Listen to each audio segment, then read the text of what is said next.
క్రిందసారి Trump అధ్యక్షుడైన సందర్భంలో Biden team ఒకటి focus చేసుకొచ్చింది. ఒక అమ్మాయితో తను డేటింగ్ చేశాడు, కాపురం చేశాడు అన్నటువంటిది, సెక్సువల్ యాక్టివిటీస్ చేశాడు అన్నటువంటిది అమ్మాయికి ఇష్టమే, ట్రంప్కి ఇష్టమే. అయితే అది అక్కడ వివాదమైన తర్వాత అమ్మాయికి డబ్బులు ఇచ్చి కేసు లేకుండా చూసుకున్నాడు ట్రంప్.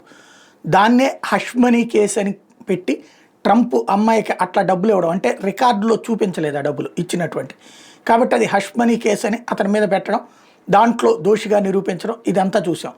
ఇప్పుడు అదే ట్రంప్కి మరొకసారి సెక్స్ స్కాండల్ వెంటాడబోతుంది.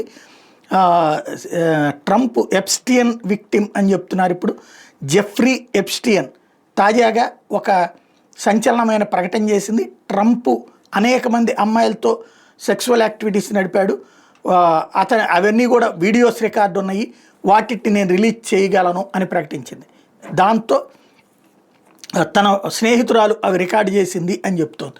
ఇప్పుడు ఇది కొత్త చర్చకి తావిచ్చినటువంటి అంశం.